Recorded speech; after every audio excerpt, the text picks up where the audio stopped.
Hollywood silver screen presenting space sweepers. कहानी की शुरुआत होती है सन 2092 से, यानी कि आज के वक्त से बहुत आगे की दुनिया, जहां पर अर्थ को दिखाया जाता है जिसकी हालत बहुत खराब हो चुकी है। अर्थ का अस्तित्व तो जल्दी खत्म होने वाला है, यानी कि यहाँ पर रहना बहुत मुश्किल हो जाएगा। इसीलिए कंपनी ने स्पेस में एक स्पेस स्टेशन को बनाया होता है जिसका वातावरण पूरी तरह से धरती की तरह होता है। इस स्पेस स्टेशन को बनाने के लिए धरती के बहुत सारे रिसोर्सेज का इस्तेमाल किया गया है, लेकिन यहाँ पर सिर्फ अमीर आदमी रह सकते हैं। और जिसने स्पेस स्टेशन को बनाया है उसका नाम जेम्स है। जेम्स रिपोर्टर्स को बताता है कि मार्स में एक टेक्नोलॉजी को इस्तेमाल करके उसे पूरी तरह से पृथ्वी की तरह हरा भरा बना दिया गया है, जिसमें इंसान आराम से सांस ले सकते हैं और जल्द ही पूरी की पूरी आबादी को वहां पर शिफ्ट कर दिया जाएगा। जेम्स की बातों से ऐसा लगता है कि वो इंसानों को बिल्कुल भी पसंद नहीं करता, क्योंकि इंसानों ने अपनी धरती को खत्म कर दिया, उसके सारे रिसोर्सेज को इस्तेमाल कर दिया, इसीलिए वो इंसानों से नाराज होता है। लेकिन यहाँ पर एक रिपोर्टर उसकी बात को काउंटर करता है। वो कहता है कि आप यहाँ से मार्स पर जाने वाले हो, लेकिन आपने कभी उन लोगों के बारे में नहीं सोचा जो आज भी धरती पर रहते हैं। दरअसल 90% जनसंख्या अब भी धरती पर है, जो जल्दी वातावरण के खत्म होने के साथ खुद भी पूरी तरह से मिट जाएगी। वहीं हमें स्पेस स्टेशन के चारों तरफ एक टीम को दिखाया जाता है जो स्पेस स्टेशन से निकले हुए मलबे को साफ करती है। इन्हें स्पेस स्वीपर्स कहा जाता है। और जब भी अपने कंटेनर को खोलते हैं तो उसके अंदर एक बच्ची होती है जिसे ये अपने शिप में ले आते हैं। इस बच्ची का नाम डोरथी होता है, और जब ये डोरथी की डिटेल्स को चेक करते हैं तो इन्हें पता चलता है कि ये इंसान नहीं बल्कि एक आर्टिफिशियल इंटेलिजेंस है, जिसे कुछ दिन पहले एक टेररिस्ट ग्रुप ने अगवा कर लिया था। अगवा करने के बाद उसकी बॉडी के अंदर एक बॉम्ब को प्लांट कर दिया गया, जो कि बहुत ही खतरनाक है। ये सब जानने के बाद ये सब के सब डर जाते हैं। यहाँ पर डोरथी के बैग में एक सैटेलाइट फोन भी होता है, जिससे बार बार एक आदमी जिसका नाम डॉक्टर कैंग होता है उसे कॉल किया गया था। ये फैसला करते हैं कि ये उसे कॉल करेंगे और डोरथी के बदले उन टेररिस्ट से पैसों की डिमांड करेंगे। ये उसे कॉल करते हैं और बोलते हैं कि हमें $2 मिलियन चाहिए। वो इन्हें $2 मिलियन देने के लिए राजी हो जाता है, जिससे सब के सब बहुत खुश होते हैं। डोरथी के अंदर यहाँ पर खास पावर्स भी होती हैं। वो एक प्लांट को देखती है जो मर रहा होता है, पर वो उसे देखकर एक बार फिर से जिंदा कर देती है। वहीं जेम्स ने इन सब की बातें सुन ली होती है, यानी कि उसे अब डोरथी के बारे में पता है। ये सब के सब डोरथी को लेकर एक क्लब में जाते हैं, जहां पर डॉक्टर इन्हें $2 मिलियन देगा। लेकिन जब क्लब में सब डोरथी को देखते हैं तो सब के सब डर जाते हैं, क्योंकि सबको पता होता है कि डोरथी की बॉडी के अंदर बॉम्ब है। जेम्स के लोग भी यहाँ पहुंच जाते हैं, जो डोरथी को पकड़कर अपने साथ ले जाना चाहते हैं। और जिन 4 स्पेस स्वीपर्स को डोरथी मिली थी उनमें से एक का नाम किम होता है। वो डोरथी को बचाकर अपने साथ यहाँ से निकाल कर ले जाता है। वहीं जेम्स को दिखाया जाता है जो एक मीटिंग में होता है। जब उसे इस बात का पता चलता है तो उसे बहुत गुस्सा आता है। साथ ही यहाँ पर हमें ये भी पता चलता है कि मार्स में किस तरह से इन्होंने पेड़ पौधों को उगाया है। दरअसल इस टेक्नोलॉजी को नैनोपॉड्स कहा जाता है, जिसकी मदद से पेड़ पौधों को सुपर प्लांट्स बनाया जा सकता है, यानी कि मार्स में उसी की मिट्टी और वातावरण के अनुकूल पेड़ पौधे वहां पर फलते फूलते हैं। दूसरी तरफ किम और उसके साथी डोरथी का ध्यान रख रहे होते हैं।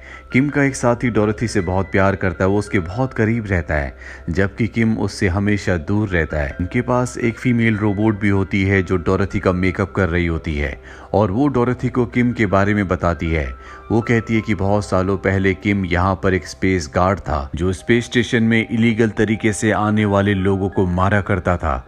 एक बार जब वो कुछ लोगों को मारता है तो वहां पर उसे एक बच्ची मिलती है, जिसे देखकर उसके दिल में उसके लिए प्यार और दया का भाव जाग उठता है। वो तय करता है कि वो उस बच्ची को पालेगा। वो उसका ध्यान रखना शुरू कर देता है, लेकिन जल्दी उसे पता चलता है कि तेज नॉइस के कारण उसके सुनने की शक्ति जा चुकी है, जिसका कारण वो खुद था। इसीलिए उसने हमेशा के लिए स्पेस गार्ड का काम छोड़ दिया, क्योंकि अब वो किसी को नहीं मारना चाहता था। पर इसके बाद उसे खाने पीने पैसों की बहुत तकलीफ होना शुरू हो गई, और एक दिन जब बच्ची मार्केट में होती है तो स्पेस स्टेशन का बहुत सारा मलबा उस जगह पर गिर जाता है, जिस वजह से वो बच्ची हमेशा के लिए खो गई। किम उस बच्ची से बहुत प्यार करता है, इसीलिए वो उसे ढूंढना चाहता था। वो लॉस्ट एंड फाउंड डिपार्टमेंट में जाता है, लेकिन उससे बहुत सारे पैसे मांगे जाते हैं, तभी बच्ची को ढूंढा जाएगा। और उसके पास 3 साल है। 3 साल में अगर उसने पैसे नहीं दिए तो शिप का जितना भी मलबा फैला गया है उस मलबे को बच्ची के साथ कहीं दूसरी जगह फेंक दिया जाएगा। इसीलिए किम को पैसों की जरूरत है, इसीलिए उसने डोरथी के बदले डॉक्टर से पैसों की डिमांड की थी। इसीलिए वो डोरथी के पास नहीं जाता क्योंकि वो किसी से भी कनेक्ट नहीं होना चाहता। वहीं दूसरी तरफ हमें जेम्स को दिखाया जाता है जिसके पास वो रिपोर्टर अब भी होता है जिसने उससे सवाल पूछे थे। वो उसे बताता है कि जब मैं अर्थ पर था तो एक टेररिस्ट ग्रुप ने मेरे पूरे परिवार को मार दिया था, जिसके बाद मैंने तय किया कि मैं अर्थ को एक अच्छा प्लेस यानी कि बेटर प्लेस बनाऊंगा, उसका पूरा कंट्रोल अपने पास रखूंगा। मुझे धरती की और मार्स की कंडीशन से कोई फर्क नहीं पड़ता। साथ ही उसने जो स्पेस स्टेशन बनाया होता है ये धरती के रिसोर्सेज यूज करके ही बनाया होता है, जिसमें बहुत ज्यादा रिसोर्सेज लगे होते हैं और धरती की जो आज हालत है उसकी हालत का कहीं ना कहीं वो भी कुछ हद तक जिम्मेदार है। इसके बाद वो रिपोर्टर को मार देता है। वहीं दिखाया जाता है कि डोरथी को पकड़ने के लिए एक आदमी आता है, उसे अपने साथ ले जाता है, लेकिन तभी किम और उसका साथी उसे बचा लेते हैं। दरअसल ये टेररिस्ट ग्रुप का एक मेंबर है जो इन सब को डोरथी के बारे में बताता है कि वो आर्टिफिशियल इंटेलिजेंस नहीं है बल्कि वो एक इंसान है। उसके पिता एक डॉक्टर, एक साइंटिस्ट हैं जो कि नैनोबायोटिक पर काम करते हैं। जब डोरथी पैदा हुई थी तो उसे एक बीमारी थी जिसकी वजह से उसका पूरा नर्वस सिस्टम पूरी तरह से डैमेज हो गया था, वो बोल भी नहीं पाती थी। इसीलिए उसके पिता ने उसकी बॉडी में नैनोबायोटिक को इंजेक्ट कर दिया, जिसके बाद वो पूरी तरह से ठीक हो गई। साथ ही उसके अंदर बहुत सारी शक्तियां आ गई जिससे वो दूसरे नैनोबायोटिक से बात कर सकती है जो पेड़ पौधों के अंदर होता है। पर जब ये बात जेम्स को पता चली तो उसने डोरथी की मदद से पूरे मार्स प्लेनेट को हरा भरा कर दिया। उसी की वजह से मार्स प्लेनेट आज हरा भरा है। अगर वो चाहता तो वो अर्थ पर भी ऐसा कर सकता था, लेकिन उसने ऐसा नहीं किया। वो ये भी बताता है कि मैं किसी टेररिस्ट ग्रुप का हिस्सा नहीं हूं बल्कि हम सब इन्वायरमेंटलिस्ट थे। जब हमने जेम्स से सवाल पूछे कि उसने अर्थ को हरा भरा क्यों नहीं किया तो वो हमारे खिलाफ हो गया। उसने मीडिया के जरिए हम सबको टेररिस्ट घोषित कर दिया और अब वो हमें मारना चाहता है। एक बार अगर उसका मार्स का मिशन पूरा हो गया तो वो अर्थ को पूरी तरह से मिटा देगा। वो इंसानों से नफरत करता है, साथ ही वो डोरथी को भी मारना चाहता है और डोरथी को मारने का सिर्फ एक ही तरीका है, उसे 200 डिग्री सेल्सियस पर रखना होगा, जिसके बाद उसकी मृत्यु हो जाएगी। जिसके लिए जेम्स ने अंतरिक्ष में पूरी की पूरी एक फैक्ट्री तैयार की है जिसके अंदर हाइड्रोजन बॉम्ब्स हैं और उन बॉम्ब्स के बीचों बीच वो डोरथी को रखकर ब्लास्ट कर देगा।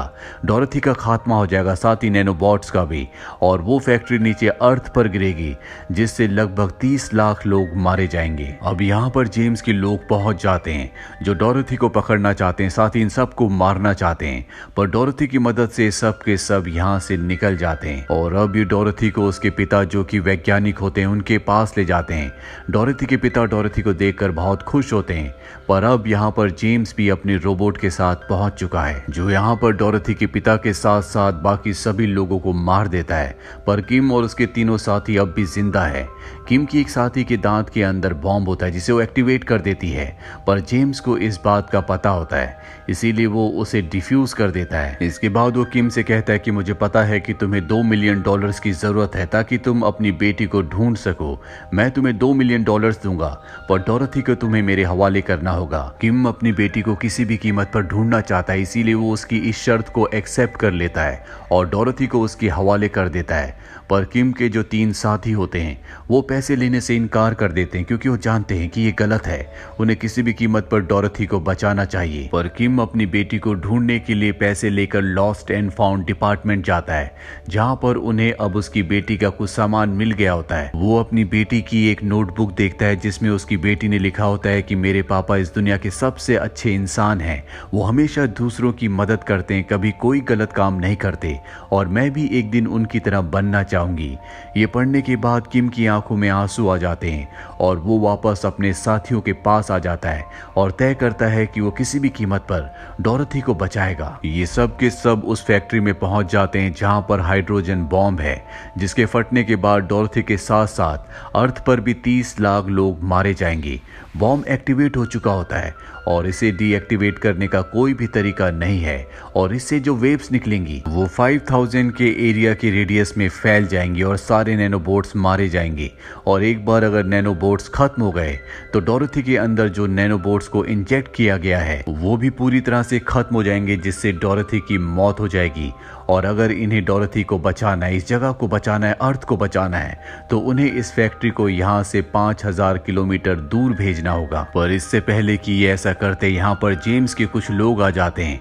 किम का साथी उनसे लड़कर उन्हें मार देता है और अब वो इस फैक्ट्री को यहाँ से दूर ले जाना चाहते हैं, जो कि बहुत ही मुश्किल काम है।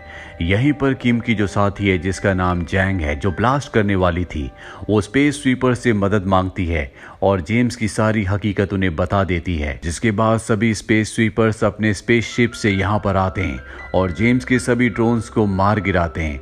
अब ये इस फैक्ट्री को यहाँ से ले जाना शुरू करते, पर इससे पहले कि ये ऑर्बिट से बाहर निकलते, जेम्स भी अपना स्पेसशिप लेकर वहां पर पहुंच जाता है। वो इनके पीछे होता है। उसे पता चलता है कि डोरथी इनके साथ नहीं है। दरअसल डोरथी को इन्होंने स्पेस स्वीपर के शिप से यहाँ से दूर भेज दिया होता है। ये चारों समझ जाते हैं कि इनके पास जो हाइड्रोजन बॉम्ब है वो कभी भी फट सकता है, जिससे इन सब की मौत हो जाएगी। इसीलिए चारों के चारों एक दूसरे को अपना आखिरी गुड बाय कहते हैं। साथ ही इनके पीछे जेम्स का स्पेसशिप होता है, जिसका मतलब ये है कि अगर ब्लास्ट हुआ तो जेम्स भी मारा जाएगा। और अगले पल एक बहुत बड़ा ब्लास्ट होता है, जिससे जेम्स की मृत्यु हो जाती है। लेकिन डोरथी दूर से, जिसके नैनोबोट्स अभी तक पूरी तरह सुरक्षित है, अपनी पावर से इन चारों को बचा लेती है। इसके बाद डोरथी अपनी पावर से बार बार अर्थ पर जाकर वहां पर ग्रीनरी दोबारा पैदा करती है। अर्थ पहले की तरह हो जाती है, यानी कि बहुत जल्दी अर्थ पर किसी भी तरह का पॉल्यूशन, किसी भी तरह की ग्लोबल वार्मिंग नहीं होगी। वही किम, जो हमेशा अपनी बेटी को ढूंढा करता था, दरअसल उसकी बेटी उसी एक्सीडेंट में मारी गई थी जिसके बारे में उसे पता था।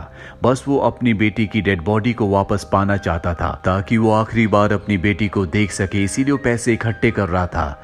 और अब डोरथी, जिसके अंदर कई सारी पावर्स हैं, वो अपनी पावर से उसकी बेटी का एक रिफ्लेक्शन क्रिएट करती है और किम अपनी बेटी को देख पाता है, जिससे उसे बहुत सुकून मिलता है। किम की बेटी उस इमेज में, उस रिफ्लेक्शन में उसके गले लग जाती है।